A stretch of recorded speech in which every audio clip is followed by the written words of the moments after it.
조정희 권사님하고는 조금 전에 통화를 했습니다. 그래서 에크모는 띄었고요. 기도 삭간했던 인공호흡기도 띄었습니다. 현재 심장 상태는 그 상태대로는 안정적인 것 같고요. 다만 지난 10년 동안 스텐트를 삽입했던 그 혈관에 아직도 혈전이 있고 용해가 되지 않는 증상이 계속 있어서 체력만 좀 나아지게 되면 이제 가슴을 절개해서 여는 개용 수술이라고 하죠.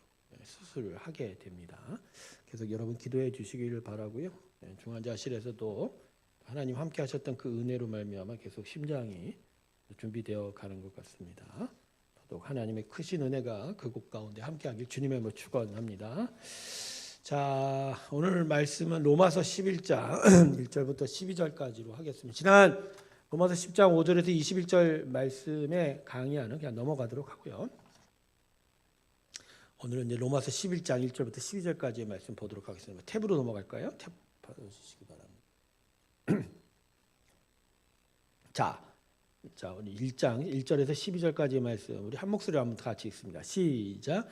그러므로 내가 말하노니 하나님이 자기 백성을 버리셨으냐? 그럴 수 없느니라.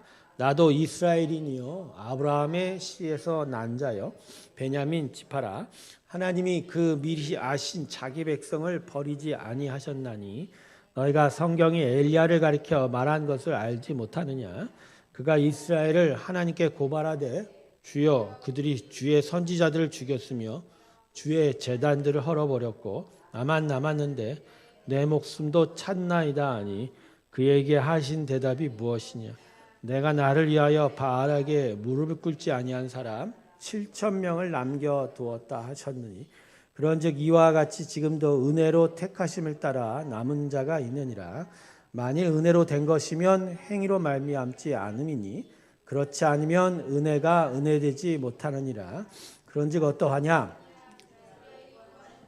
얻지 못하고 오직 택하심을 입은 자가 얻었고 그 남은 자들은 우둔하여 졌느니라. 기록된 바 하나님이 오늘까지 그들에게 혼미한 심령과 보지 못할 눈과 듣지 못할 귀를 주셨다함과 같으니라.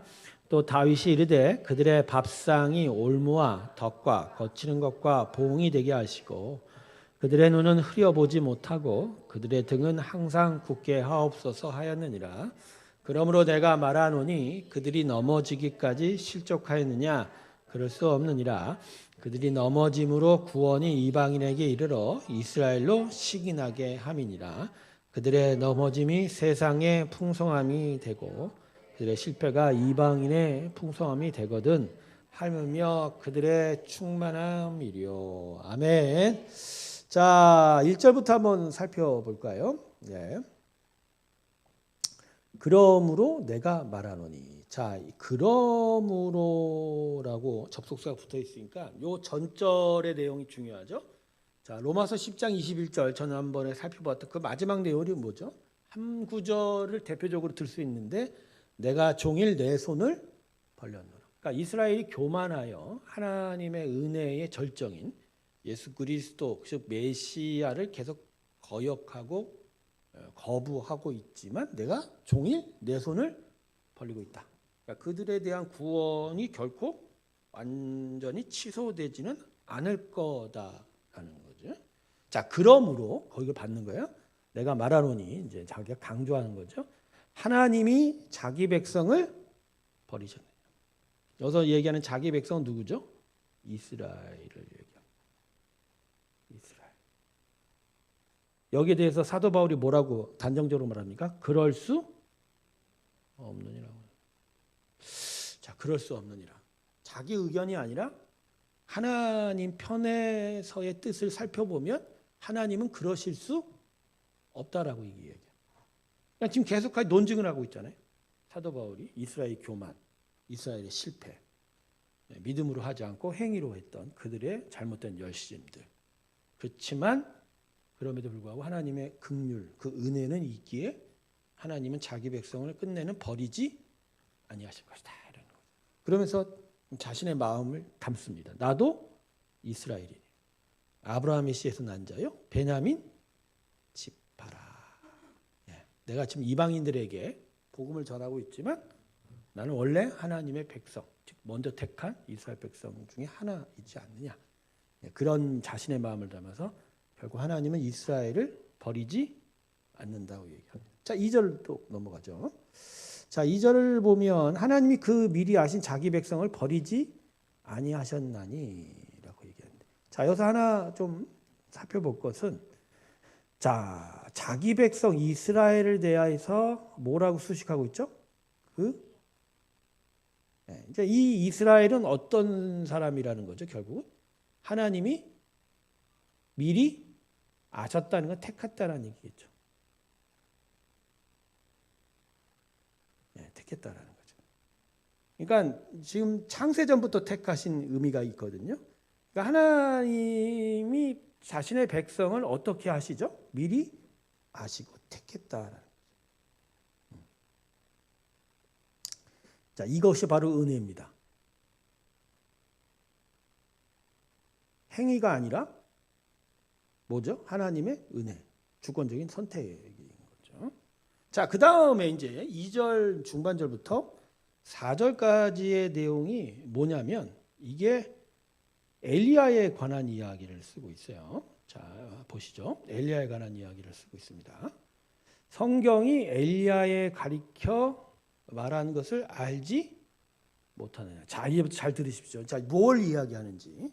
자, 지금 3절, 2절 하반부터 4절까지의 이야기는 엘리야에 관한 이야기. 자, 엘리야가 아하방 시절에 북이스라엘 왕국의 선지자였죠.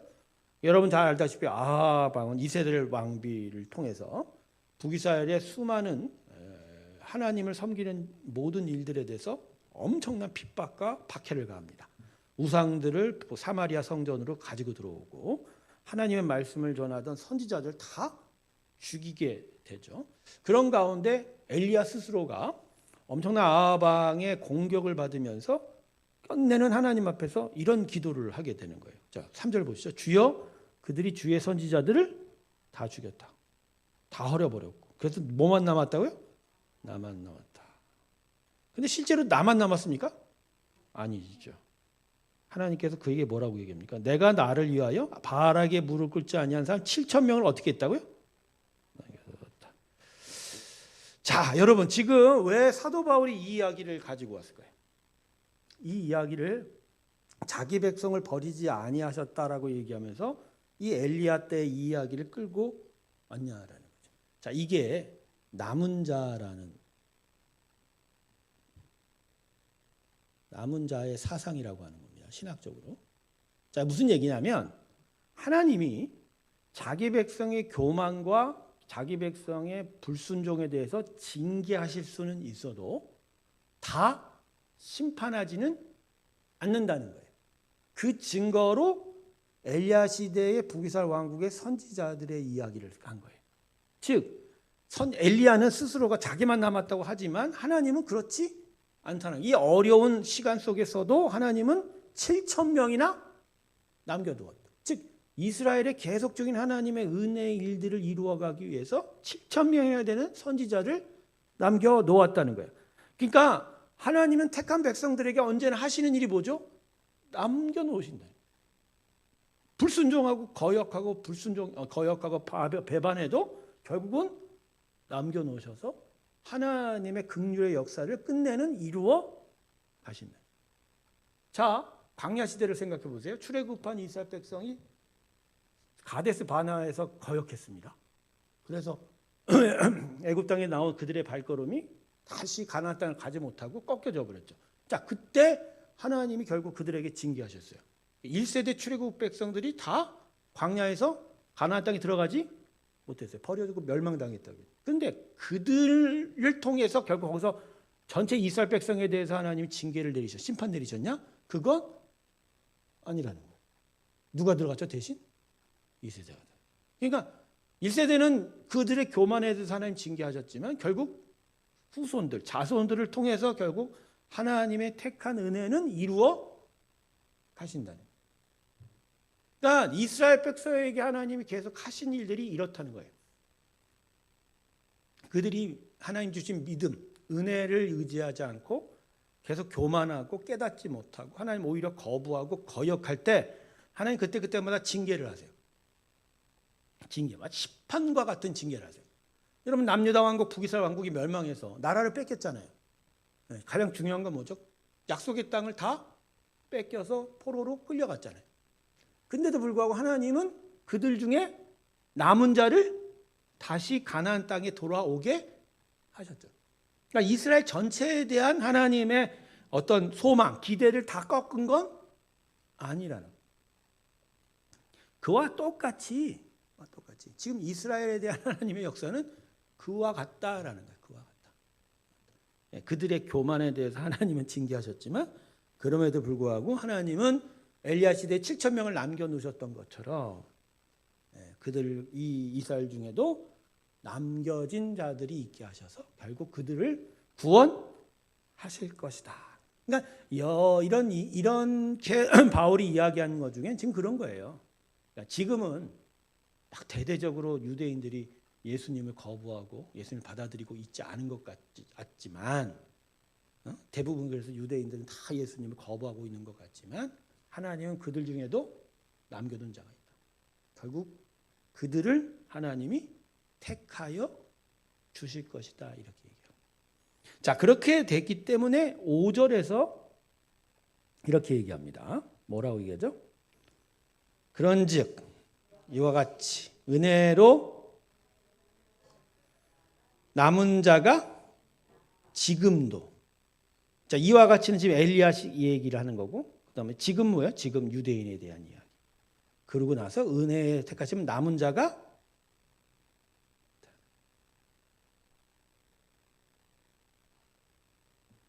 그러니까 사도 바울이 지금 계속 하는 얘기는 뭐죠? 결국 은혜로 하나님은 이스라엘 백성에 대한 그 약속, 아브라함으로부터 시작된 그 은혜의 구원의 약속을 결국 이루어 가신다라고 하는 거예요.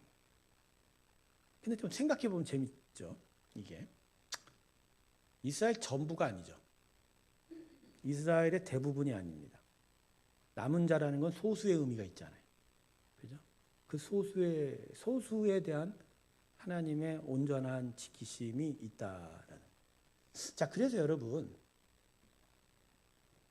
구원의 택하심에 대해서 우리가 마치 이게 문자적으로 신주단지처럼 붙들 일은 아니라는 거예요. 자, 이러한 논리, 사도 바울의 논리와 은혜의 남은 자들을 우리가 지켜보면 지금은 비록 교회에 나오지 않고 출석하지 않고 있지만 하나님이 분명히 택한 당신의 백성에 대해서는 어떻게 하신다고요? 구원하실 거라고 하는 예상을 할 수 있어요. 그런데 전부는 아니라는 거예요. 유혹에 걸립니다. 그러니까 기본적으로 하나님은 당신의 택한 백성에 대한 구원을 이루시고자 하는 본심은 있고, 그러나 그 본심 가운데 우리 입장에서는 그게 어떤 조건으로 붙어서는 안 된다라는. 그러니까 가령 제 동생 얘기를 하면 재밌겠네요. 제 동생이 세례를 받았어요. 저보다 먼저 중학교 때 학교를 다니면서 예수를 믿었었죠. 자, 그런데 지금은 교회를 안 나가요. 자, 그러면 지금 사도 바울이 하는 논리로 보면 이미 전에 택한 자기의 백성이잖아요. 세례까지 받았어요. 물론 이제 뭐 정확하게 제가 얘기했듯이 뭐 그 세례가 진심이었냐, 그죠? 여러 가지 따져보면 할 말 많지만 어쨌든 하나님이 택한 백성인데, 그러면 네 입장에선, 그러니까 이 말씀 그대로라면 내 동생에 대한 하나님의 은혜는 어떻게 된다고요? 지켜질 것이다 라고. 그런데도 불구하고 내가 그것을 마치 주문처럼 어떤 공식처럼 생각하면 안 된다는 거죠. 지금 사도 바울이 이야기한 건 하나님의 은혜를 붙드는 일들에 대해서 얘기하는 거지, 그 은혜가 우리한테 또 다른 율법과가 또 되어가고 규칙과가 또 되어가고 조건처럼 되어갈 수는 없다는 얘기를 여러분에게 하는 거예요. 이거 잘 이해가 여러분 되지 않을지 모르겠는데, 그러니까 교회 한 번 나오고 세례 받으면 그냥 하나님이 택한 사람이니까 결국 끝내 다 구원 받을 거야, 이렇게는 안 된다는 거예요. 그건 아니야. 하나님 편에서는 하나님의 택한 은혜를 끝까지 이루어 가시려고 하는 마음도 있지만 제가 지금 그랬잖아요. 다 구원하는 건 아니잖아요. 그러니까 이 부분을 좀 더 깊이 생각해 볼 필요가 있다. 그러니까 한국교회가 제가 짚고 싶은 건 결국 이거예요.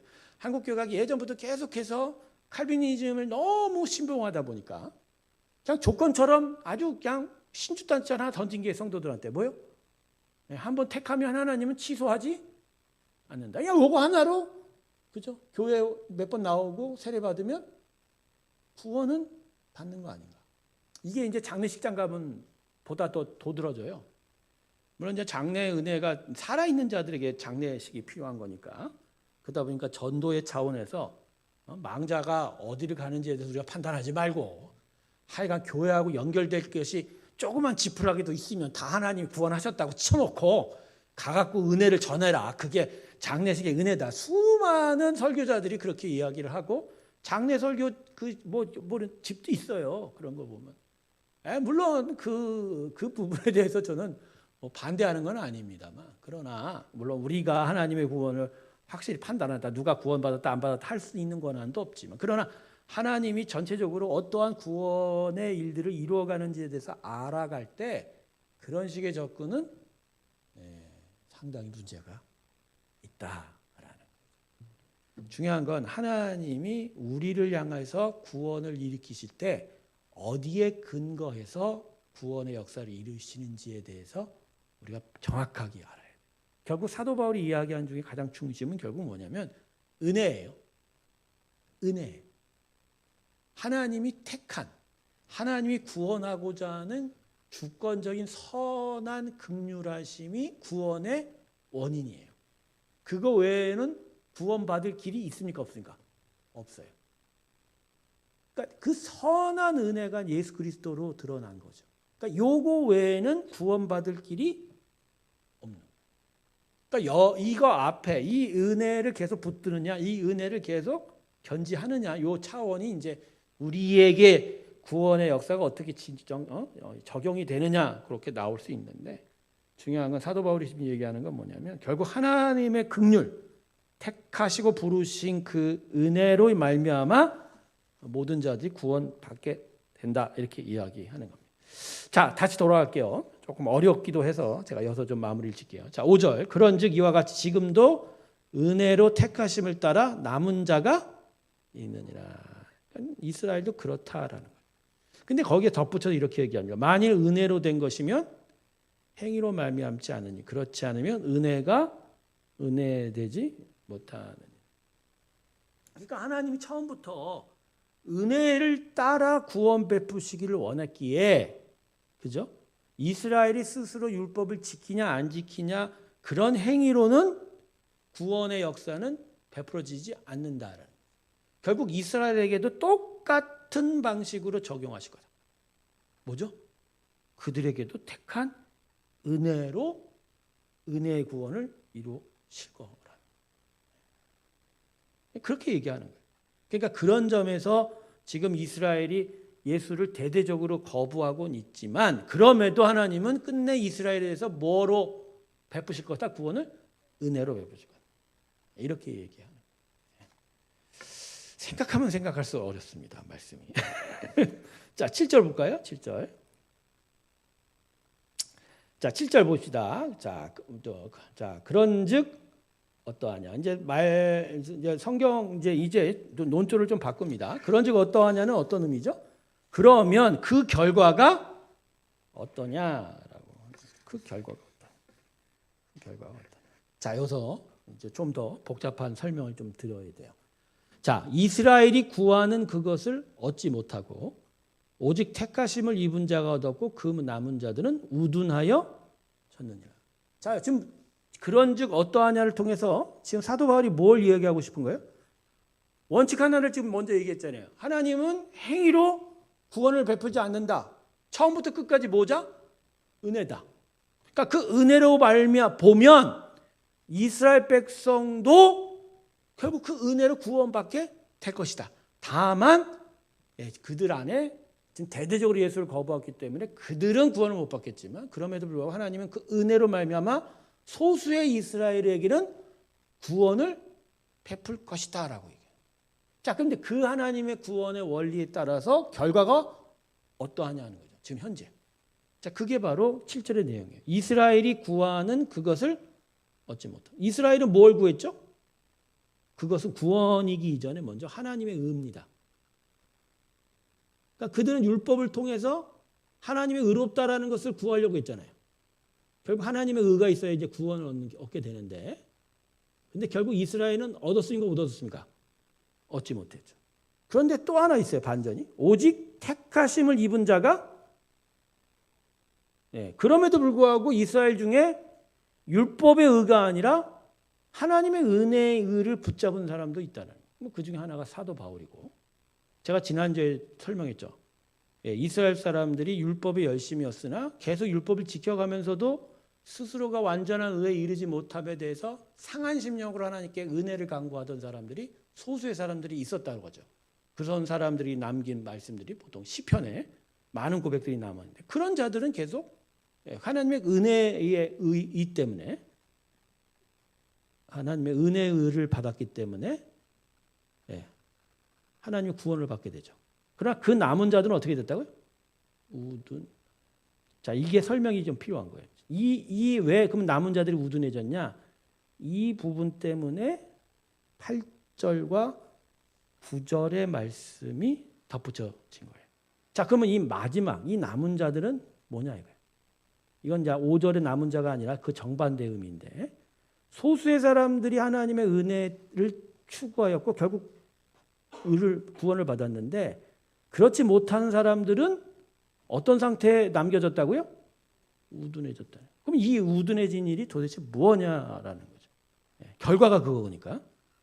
자, 그래서 8절에 이렇게 얘기합니다. 기록된 바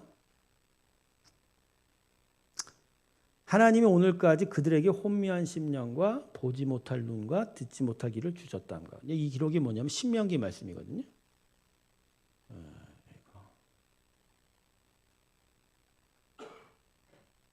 신명기 말씀. 신명기 29장 4절과 이사야서 두 말씀이 합쳐졌어요. 29장 10절인데. 자, 이 뜻은 그냥 겉으로 읽으면요, 도대체 한 번에 의미가 들어오지 않아요. 하나님이 오늘까지 그들에게 뭘 주셨다? 혼미한 심령, 보지 못할 눈, 듣지 못할 귀. 도대체 이게 무슨 의미인지 딱 들어오지 않아요. 제가 나중에 다시 설명할게요. 자, 그 다음에 또 한 구절의 말씀을 듭니다. 다윗이 이르되, 이건 시편 말씀이거든요. 시편 69편 22절에서 23절까지의 말씀입니다. 거기에 뭐라고 써 있냐면, 그들의 밥상이 올무와 덕과 거치는 것과 보응이 되게 하옵시고 그들의 눈은 흐려보지 못하고 그들의 등은 항상 굳게 하옵소서, 이렇게 말씀하고. 자, 이제 더불어서 얘기할까요? 자, 9절 말씀이 이해하기 편합니다. 자, 여러분, 여기서 말하는 그들의 밥상은 이게 다윗이 얘기한 밥상은 그들에게 안전한 자기 의가 됩니다. 즉 안전하게 밥을 먹고 누리는 그것이 그들에게는 거치는 것이 됐다는, 부딪히는 것이 됐다는 거예요. 자, 이게 어떤 의미냐면, 내게 성전이 있고 내게 제사장이 있고 내게 율법이 주어지고 내게 여러의 은혜의 방편이 주어진 것만으로 나는 이제 하나님의 구원을 확실하게 얻었다라고 자랑하고 교만하게 되면 그 자체가 하나님의 구원을 받지 못하는 거치는 것이 된다는 거예요. 근데 그렇게 되면 결국 결과가 어떻게 나냐면 눈이 흐려지고 등이 항상 굳게 된다. 더 쉽게 얘기하면, 나 새롭교회 예배실에 일주일에 한 번은 꼭 나가서 예배 드려. 그리고 헌금도 꼬박꼬박하고 목사님 설교 말씀도 잘 듣고 교회 봉사도 잘해. 식당 봉사도 석 달에 한 번씩은 돌아가면서 밥도 잘 만들고. 이러면, 이 정도면 내가 하나님의 구원받는 건 당연한 거 아니야? 라고 하는 그 교만이 너 진짜 하나님을 사랑해? 진짜 하나님을 예배해? 진짜 진심으로 예수를 자신의 주인으로 삼고 구세주로 삼느냐고 하는 하나님의 계속된 은혜의 부르심에 걸리는 것이 된다는 거예요. 그러니까 형식과 외형 그 자체로 만족을 하게 되면 진짜 구원의 본심, 이 심령의 회개와 돌이킴의 목소리를 듣지 않게 된다는 거예요. 이게 무슨 소리인지 알겠어요, 여러분? 내가 물세례를 받은 걸로 난 이미 구원받았다라고 자만하여 그 누구가 당신 진짜 신앙생활 똑바로 하셔야 됩니다 라고 하는 음성을 아예 듣지도 않게 된다는 거죠.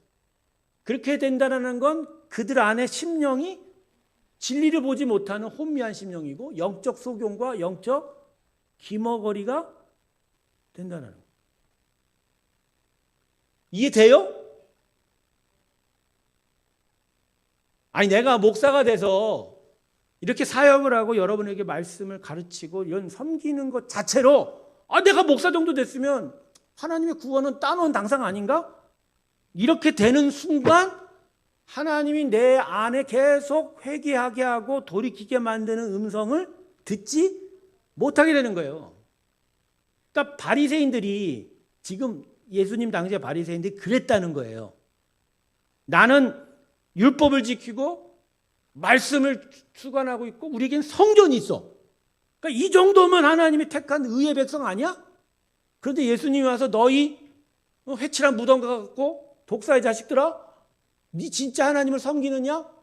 사람들 앞에 높임을 받기 좋아하고 과부의 재산을 빼앗기를 원하는 너희들이었지만 니들 안에 진짜 상하고 하나님께서 정말 합당하지 않은 일들이 많은데 그때 바리새인들은 No! 아니야. 나 그거 안 듣는 거야.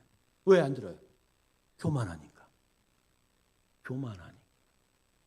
그러니까 여러분 이스라엘 백성이 처음엔 하나님의 은혜를 쫓아가다가 그 은혜를 쫓아가는 방식이 율법을 지키려고 했거든요. 근데 그 율법을 지켜가면서 내가 다 지킬 수 없음에 대해서 가난한 심령으로 하나님 내게 진짜 은혜가 필요합니다. 하나님의 도우심이 필요합니다. 이렇게 나아가면 맞는데 그 율법을 지키면서 어느 정도 자신의 만족을 취한 거예요. 이 정도면 나 다른 사람보다 의로운 거 아니야? 이 정도면 내가 진짜 하나님의 택한 백성과 같이 사는 거 아니야? 그러다 보니까 교만해지기 시작하는 거예요. 이 정도면 됐지 않아? 그러니까 거기에 만족한 자신의 모습 때문에 도리어 선지자들이 와서 막 꾸짖고 그들에게 진짜 참된 회개를 선포하고 하나님의 나라의 구원이 어떠한 것을 분명하게 가르치는 음성에 대해서 어떻게 돼요? 귀를 닫아버리는. 그러니까 이스라엘이 행한 이 문제가 이 문제였다. 지금. 그러니까 여러분 우리의 신앙생활은요 나의 만족을 이루어가는 게 결코 아니에요. 그러니까 내가 신앙생활 하는 것이 나에게 만족이 되고 나의 안전지대가 되고 나의 의가 되는 건 신앙이 아니에요. 내가 기도 열심히 했어요. 기도 열심히 하면서 오늘 내가 금요 예배 와서 진짜 몇 시간 동안 기도하고 갔거든요. 그러면서 나가면서 뭐라고 그래요? 나 오늘은 그래도 기도 많이 했네. 하나님 얼마나 기뻐하실까. 이러면 돼요, 안 돼요? 안 돼요. 안 된다는 거예요. 1년 내내 주일 예배 한 번 빠지지 않고 교회를 나오면서 연말에 하나님 내가 1년 내내 주일 한 번 안 빠졌습니다. 내가 정말 대단합니다. 안 된다는 거예요. 그러니까 하나님 앞에 신앙생활은 그냥 그분이 주신 은혜에 대한 감사지 나의 의를 세우는 게 아닌 거예요. 끊임없이 우리 안에 해야 되는 건 나의 외형, 나의 행위의 것이 아니라 내 안에, 내 심령 안에 하나님 계속하여 던져주시고 두들겨주시고 가르쳐주시고 깨닫게 해주시는 그 진리에 대한 그리고 나의 부족한 거에 대한 그리고 하나님의 은혜를 계속 간구하는 일에 대한 쫓아감이 있어야 돼요.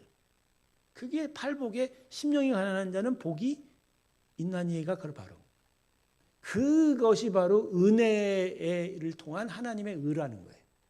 이것이 되면 그거는 바로 하나님의 은혜에 합당한 구원을 얻는 거고, 그렇지 않으면 오늘 이 7절부터 11절까지의 말씀처럼 그 교만이 도리어 하나님에 대해서 혼미케 된 심령을 갖게 되고 눈이 멀고 귀가 멀게 된다.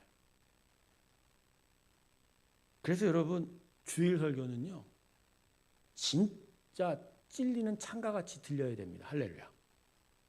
그러니까 제가 그래도 잘하고 있어요.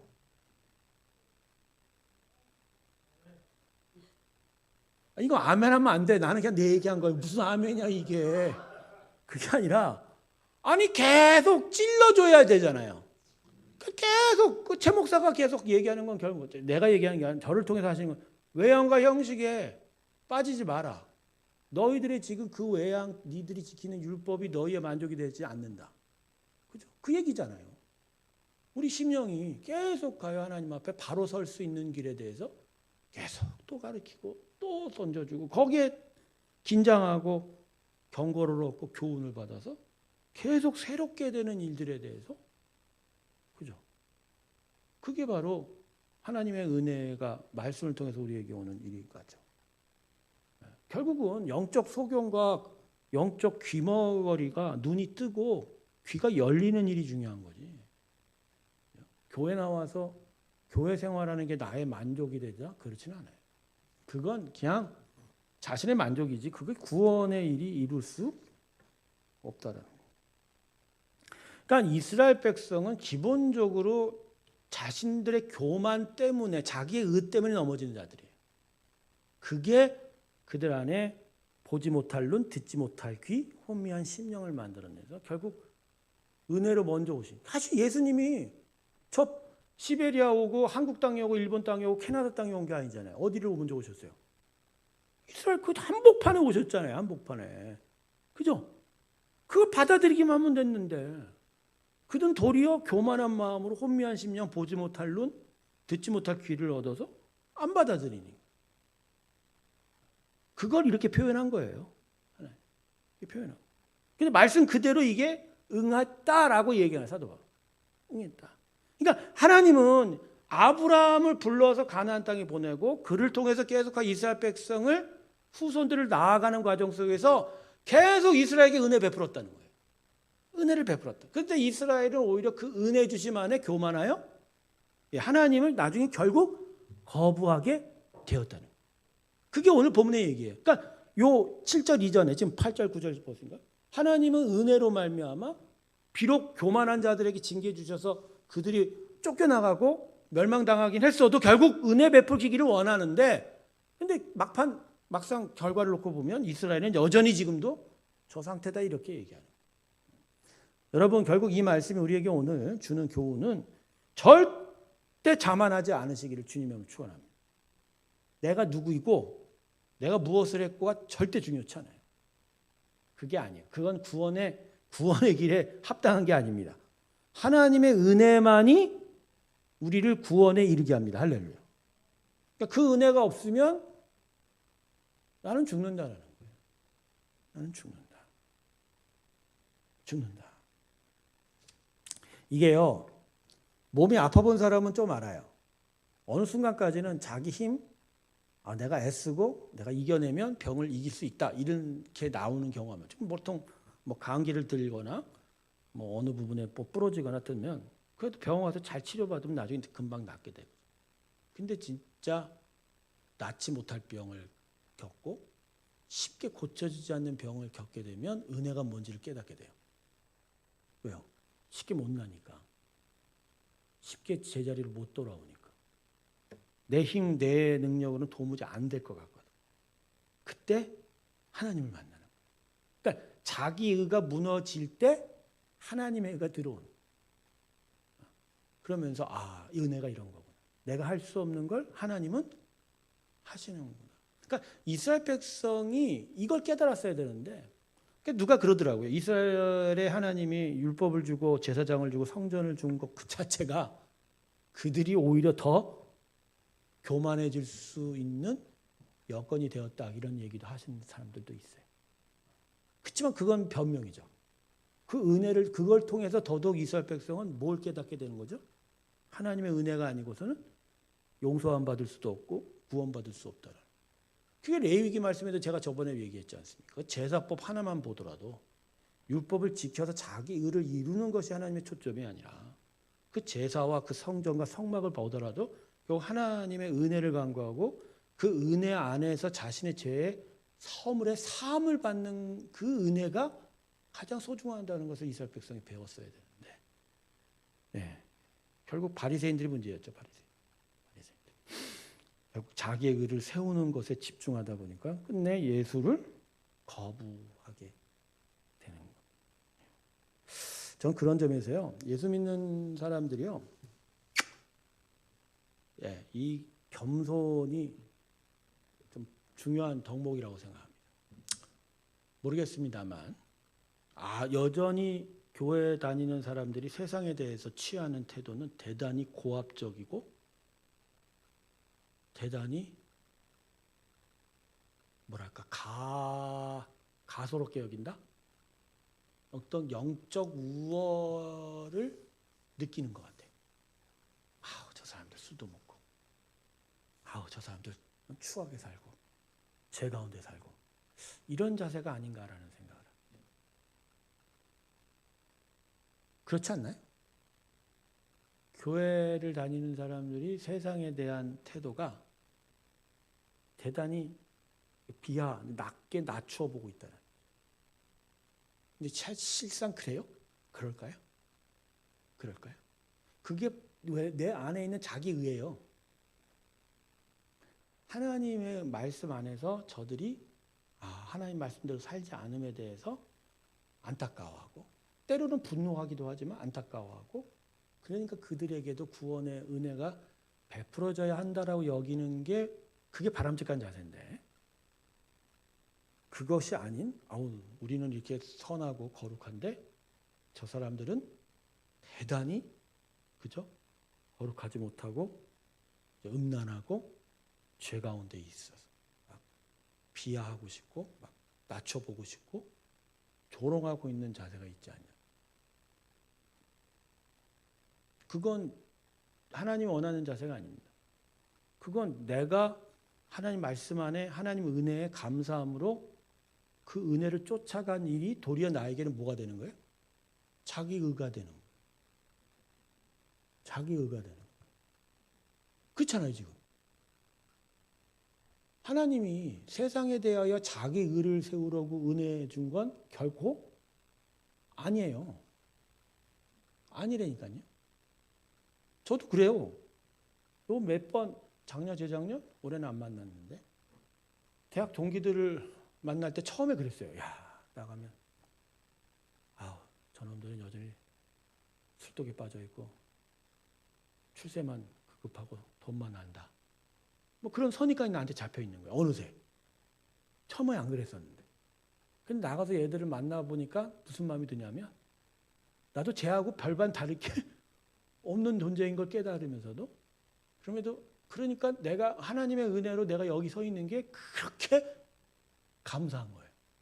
그러니까 내가 저들보다 뭐가 잘나서의 자기가 없는 그거는 사라져버린 채 저들과 똑같은데도 불구하고 내가 지금 이 은혜 안에 서 있다라는 게 이게 너무너무 고마운 거예요. 여러분 세상에 대해서 자기 의를 세우지 마십시오. 난 쟤들보다 난 쟤들보다 거룩해. 쟤들보다 그래도 똑바로 살아.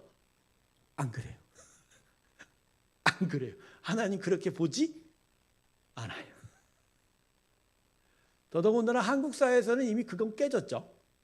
워낙 교회가 지금 보여주는 모습이 하도 엉망진창에다가 지금 자나 우냐 그 가운데서 극으로 흘러가는 그런 메시지들을 교회 목사다 교회들이 드러내기다 보니까 도대체 진리가 무엇고 하나님의 은혜가 무엇인지를 오히려 세상은 알아보지도 못한 채 오히려 교회라는 존재, 예수 믿는 사람들이 어떤 분파적인 집단으로 본다라는 거예요.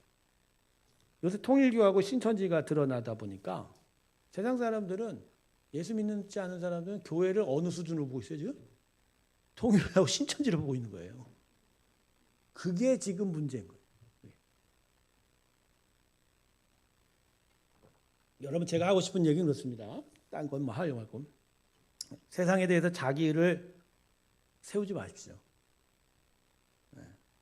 어느 부분에 있어서는 분명히 차이가 있죠. 그러나 하나님 보실 때 결코 우리가 그들 앞에서 의로운 자들은 아니라 우리가 스스로 의로워진 게 아니라 하나님의 은혜로 말미암아 의로워져 가고 있을 뿐이에요. 그래서 나를 다른 자에게 자랑할 수 없어요. 다만 오히려 우리가 자랑하려면 하나님의 은혜로서만이 가능했기에 그 은혜만 자랑. 할렐루야. 그게 바로 우리의 겸손이에요. 그러니까 이스라엘 백성이 넘어진 부분이 바로 이거. 이스라엘 백성. 이스라엘 백성은 대단합니다. 하나님의 아들 앞에서도 자기 의를 드러낸 자들이니까 뛰어난 자들입니다. 뛰어난 자들이에요. 자, 마지막 11절입니다. 마지막 11절. 자, 그러므로 내가 말하노니 그들이 넘어지기까지 실족하였느냐? 그럴 수? 자, 이제 전체에 대한 이야기예요. 아까 1절부터 11장 1절부터 10절까지 이야기입니다. 어쨌든 간에 그들의 교만에 대해서 하나님이 징계하셔서 결국 자기를 드러냈기 때문에 그들이 여전히 혼미한 상태에서 예수를 거부하고 있긴 하다. 하지만 하나님 그럼에도 불구하고 은혜로 이스라엘의 구원을 대하고 계시다. 그들에게 결국 그 남은 자의 그 은혜 베풀기를 결코 중단하지 않았다는 거예요. 그러니까 그들이 넘어지기까지 실족하니, 즉 그들 전체에 대한 그들의 그 고만이 그들로 인해서 전부 다 구원에 실패하게 만들겠느냐? 그럴 수 없다라고. 그들이 넘어지기까지 실족하였느냐? 아닙니다. 비록 그들 중에 그들의 자신의 교만으로 인해서 하나님께서 그들을 징계하시긴 했지만, 그러나 하나님의 은혜는 그들로 하여금 남은 자들이 구원받게 하실 겁니다. 오히려 이렇게 얘기합니다. 그들의 뭐로? 넘어짐으로. 구원이 어디에 이르렀다고요? 얘기를 하고. 결국 이스라엘로 뭐하게 만든다고요? 여기서 말하는 시기는요, 우리가 질투 시기 그런 게 아니라 하나님의 거룩한 일들을 사모하는 그런 마음의 현상이라는 거죠. 결국 그들이 넘어져서 지금 구원의 은혜가 이방인한테 갔는데, 그렇지만 그 구원의 이방인들이 구원을 온전히 얻는 걸 통해서 결국은 누가 그 일을 사모하게 돼요? 이스라엘. 근데 그것도 하나님의 은혜라는 거예요. 이스라엘로 하여금 구원을 결국 얻게 만들려는 은혜라는 거예요. 그러면서 이제 감탄문이 나옵니다. 그들의 넘어짐이 세상에 풍성합니다. 지금 뭐죠? 이스라엘의 실패가 다른 이방인들이 구원을 풍성하게 얻긴 일이 되고, 그들의 실패가 이방인의 은혜의 풍성함이 되거든. 하물며 그들의, 이게 어떤 얘기냐면, 이렇게 유대인들이 실패했어도 하나님은 이방인들에 대해서 그 구원에 기하고 풍성한 역사를 했는데, 이스라엘이 진짜 나중에 남은 자가 구원을 얻게 되면 이 또한 더 큰 하나님의 은혜의 영광이 되지 않겠느냐, 이런 얘기를. 결국은 오늘 이야기의 결국 중심은 계속 그렇습니다. 이스라엘은 결국 구원의 은혜를 나중에 깨닫게 될 거다. 깨닫게 될 거다. 사도 바울이 결국 그 이야기를 하는 거예요. 그러니까요, 이게 읽다 보면 참 어렵지만 쉽게 심플하게 얘기하면 로마서 1장부터 8장까지 예수로 인하여 구원을 얻는 일에 대해서 가르쳤고, 이 은혜의 일들이 이스라엘에게도 똑같이 적용될 거라는 거예요. 지금 그들이 율법으로 인하여 자기 의를 세움으로써 하나님께 징계를 받아 오히려 예수를 거부하였지만, 그럼에도 불구하고 하나님은 이스라엘을 포기하지 않았다는 거예요. 그들에게 원래부터 은혜로 구원을 얻게 만드신 것처럼 끝내는 그들이 또 은혜로 구원 얻게 될 거라는 거예요. 다만 신비스럽게 이방인들의 그 구원의 풍성함을 지금 하나님 원하시기에 잠깐 유대인들이 지금 집단적으로 거부하고 있지만, 그들에게도 하나님의 구원의 은혜는 오게 될 거다 이 이야기를. 그래서 이제 요 다음에 이제 돌갈람나무, 참갈람나무부터 해서 마지막 11장 하반부에 이제 이스라엘의 구원은 확정적이다. 결국 그렇게 된다 이렇게 얘기합니다. 근데 이걸 가지고 뭐 백투 예루살렘이니 뭐 이스라엘의 구원의 비밀이니 이런 얘기를 할 필요가 없는 거예요. 로마서는 전적으로 하나님의 은혜를 강조합니다. 택함의 은혜, 부르심의 은혜, 예수 그리스도의 십자가의 보혈, 그 사하신 것, 성령의 은혜, 그걸로 인하여 구원받게 될 것이고 그 은혜의 그 원리 안에서 이스라엘 백성들을 끝내는 구원 얻게 될 거라는 거예요. 다만 한 가지, 예수를 믿게 되는 과정 속에서 집단적으로 예수를 거부하게 된 일이 있는데 이제 나중에 가면 이스라엘이 집단적으로 예수를 믿게 되는 일도 있을 것이다라고 말씀하는 게 바로 로마서 9장에서 11절, 17장까지의 이야기입니다. 자, 이거 마치고요. 자, 이광 집사님 오늘 처음 오셔갖고 도대체 뭐 하고 있는지, 이게 뭐 하는 건지를 지금 그래서 눈을 깜빡깜빡 계시지만 그래도 오셨다는 게 은혜입니다. 할렐루야. 그것도 은혜입니다. 누가 오라고 했어요?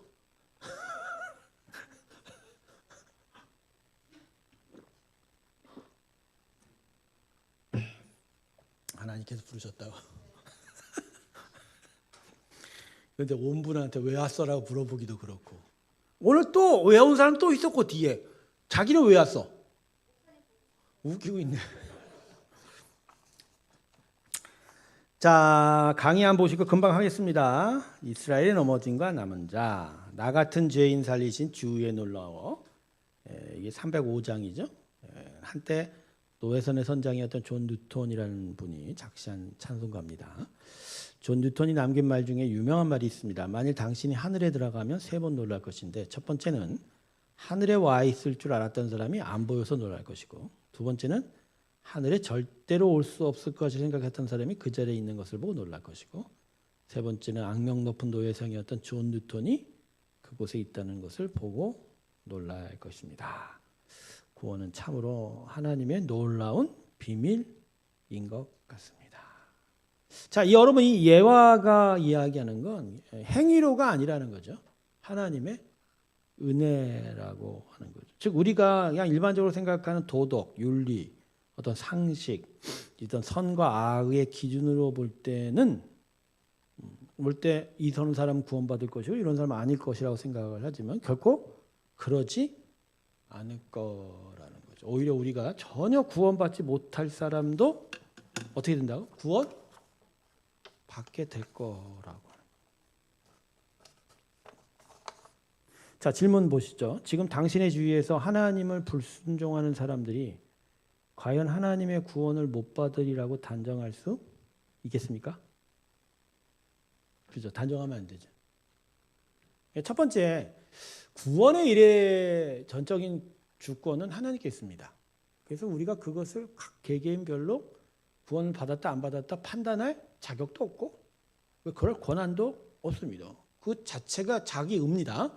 다만 성경의 가르침 안에서 하나님의 구원의 도리가 어떻게 적용이 되는지에 대해서는 공부해야 됩니다. 분명히 깨달아야 됩니다. 그래서 자기 자신이 하나님의 구원의 은혜 앞에 어떻게 지금 하고 있는지를 살필 줄은 알아요. 그죠?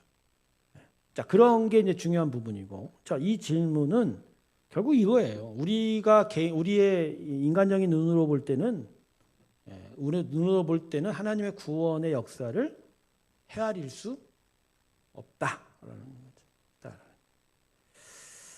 재밌는 얘기죠. 김일성의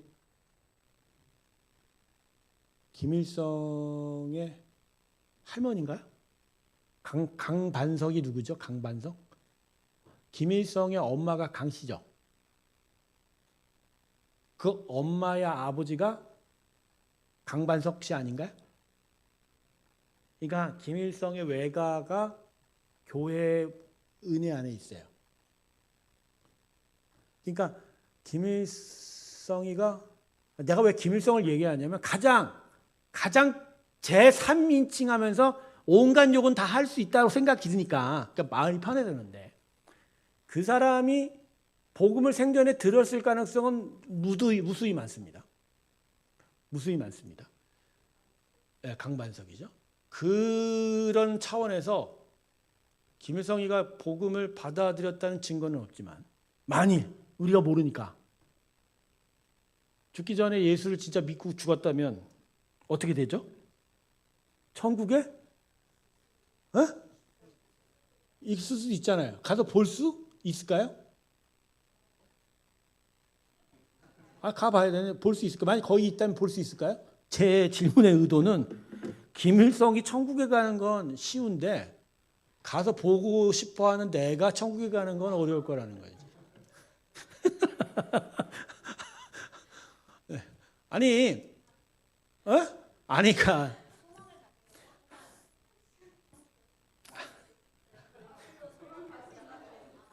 그래 내가 잘못했어. 이런 말은 내가 잘못했다. 제가 잘못했습니다. 내가 잘못했습니다. 어떻게 저렇게 진짜 우리 교회는 남자들이 점잖아. 남자들이. 자, 첫 번째 봅니다. 이스라엘은 버림받지 않았다. 바울은 본문 2절에서 미리 하신 백성, 즉 이스라엘 백성을 버리지 아니하셨다고 말하고 있습니다. 그리고 이것에 대한 증거로 구약의 한 사건을 들고 있습니다. 본문 2, 4절 사이에 소개된 사건은 구약의 어떤 선지자 이야기입니까? 엘리야. 답은 간단하죠. 근데 여러분 엘리야 사건의 의미가 엘리야의 그죠? 열왕기서에서의 엘리야의 얘기의 초점은 남은 자에 있지 않고 하나님께서 결코 엘리야를 외롭게 버려두지 않았다고 하는 쪽이 더 커요. 근데 사도 바울이 이걸 인용하면서 어떤 식으로 얘기해요? 하나님은 자기의 택한 은혜를 결코 소멸시키지 않는다는 거예요. 그게 중요한 초점인 거예요. 그래서 상한 심령도 꺼지 않고 내가 가서 갑자기 지금 그렇죠. 그 이야기가 거기서 나오는 거예요. 그 이야기가. 그러니까 하나님의 은혜의 역사는 그 과정상에서 우리로 하여금 낙심하게 만들 수도 있지만 끝내는 하나님이 결국 이루어 내신다는 거예요. 그러니까 이스라엘에 대한 구원이 바로 그 차원이라는 거예요. 이스라엘이 자신의 교만으로 인하여 스스로 넘어졌지만 그럼에도 하나님은 이스라엘에게 구원의 온전한 이루음을 결국 허용할 것. 자, 페이지 그 다음 2페이지 갑시다. 본문 5절 6절에서 행위와 은혜를 대비시켜서 이스라엘 구원을 소망하고 있다. 바울이 이러한 소망의 근거는 무엇입니까? 5절을 참조하라고 했죠. 5절을 보면 이렇게 나옵니다. 그런즉 이와 같이 지금도 은혜로 택하심을 따라. 그러니까 바울의 소망의 근거는 결국 뭐예요? 은혜로 택하심을 따라. 그러니까 이스라엘의 시작이 은혜로 택하셨기 때문에 그래요. 그러니까 그 은혜는 결국 소멸치 않는. 그러니까 여러분의 구원의 확신을 어디다 두셔야 돼요? 내가 제대로 신앙생활을 하고 있다 해두면 안 됩니다. 그건 2차적인 거예요. 하나님의 부르심에 합당하게 하는 것도 중요하지만 첫 번째는 뭐죠? 은혜로 하나님의 택하심을 내가 받았다. 그러니까 거기에 대한 확신이 중요한 거예요. 근데 그 확신이 결코 성경의 객관성을 띠지는 못해요. 성경 어디에 내 이름이 적혀 있는 건 아니기 때문에. 그래서 성령의 확신이 중요합니다. 성령이 우리 안에 하나님의 그 확신을 감동시켜서 깨닫게 되는 일이 필요한 거예요. 그래서 구원의 확신은 두 가지로 나타납니다. 첫 번째는 자기 안에 내적 성령의 확신입니다. 두 번째는 교회의 확신입니다. 성령은 내 안에도 계시지만 우리 모두에게도 계시기 때문에. 그리고 나에게 주신 깨달음이 우리 모두에게도 같이 나타날 수 있는. 그래서 공동체로 인하여 그 공동체, 저 사람은 하나님이 부르신 게 맞구나라고 확인. 그래서 초대교회 때 세례를 줄 때요. 요새 세례 받으려면 되게 쉽지 않습니까? 교회에서. 예전에 세례 받으려면 보통 1년에서 2년 거쳤습니다. 함께 공동체에 와서 같이 은혜의 부르심 앞에 예배하면서 말씀을 나누어 갈 때 그의 사람의 삶의 모습을 본 거예요. 그러니까 그의 행위 자체가 행위가 어쨌든 마음의 심령의 은혜가 행위로 나타나니까 그것도 보겠지만 중요한 하나님의 부르심이 저에게 있느냐. 그 부분을 확인했다. 그래서 언제나 부르심은 뭐죠? 내적 확신과 공동체 확신을 합니다. 이건 콜링도 마찬가지예요. 잡 콜링. 그러니까 직분의 콜링도 마찬가지입니다. 우리가 직분제 선거를 하고 있잖아요. 그것도 사실은 선거하라고 돼 있진 않아요. 그건 종교개혁 이후에 현대화 들어오면서 민주주의 제도가 발달하면서 투표제로 바뀐 거예요. 근데 그 투표가 나의 택함이 아니라 성령의 확신의 증거로서 하는 거예요. 중요한 건 각각의 직분자들이 나를 이 직분에 부르셨다라는 개인적인 확신뿐만 아니라 공동체가 그거를 확인하는 작업으로서 그죠? 직분 투표가 이루어져 가는 거예요. 그러니까 권전만 장로님이 장로로 세워진 건 본인이 하고 싶다고 세워진 게 아니라 본인 안에 이 일을 감당하겠다는 성령의 확신과 함께 공동체가 그걸 인정한 거예요. 당신은 이래라. 뼈 빠지게 일해라. 죽기까지 순종하라.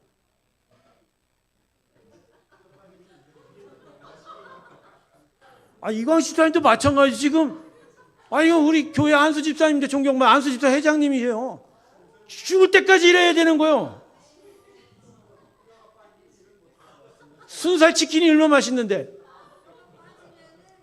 이동선 집사님, 정창희 집사님 지금 요새 조금 뺀질하시는데 큰일 납니다. 이러다 하는데 어미승 권사님 요새 다시 잘 나가 감사한데 저도 그래요. 저도 죽을 때까지 하는 거예요. 죽을 때까지 하는 거예요. 죽을 때까지 하는 거예요. 자, 두 번째입니다.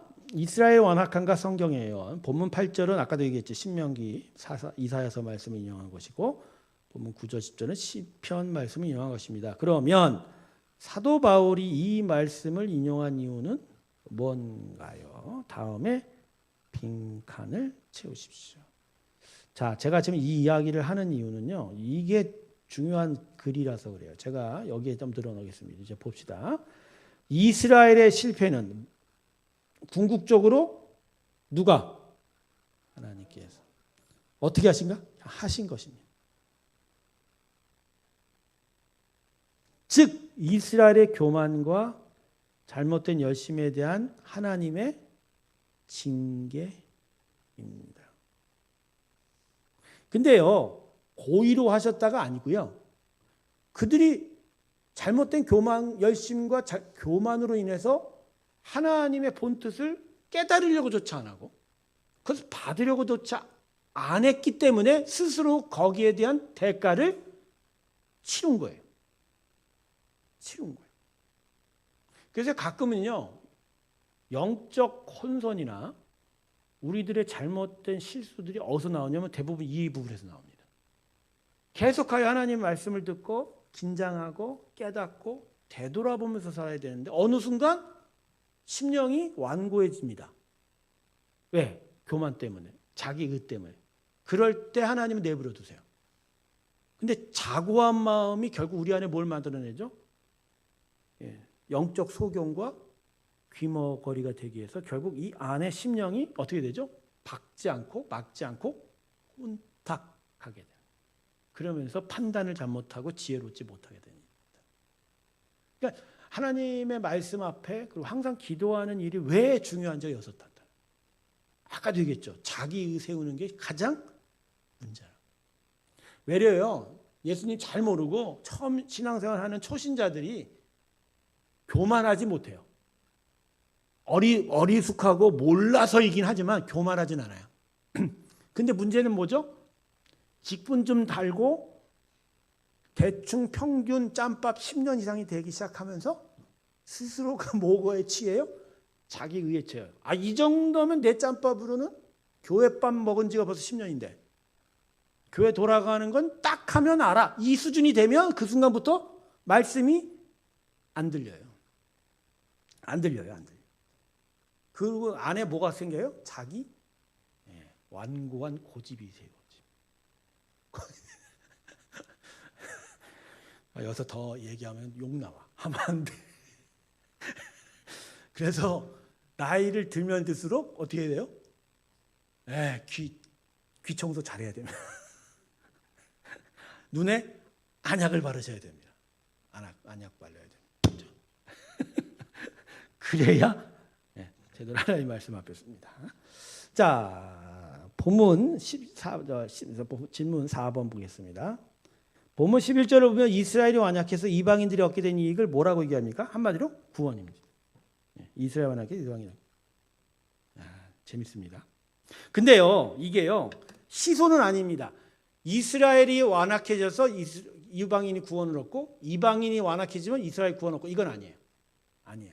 그냥 이스라엘의 완악함을 통해서 하나님은 선한 일을 하시는 거예요. 그렇다고 해서 이스라엘 완전히 버렸냐? 그건 아니라고 제가 얘기했죠.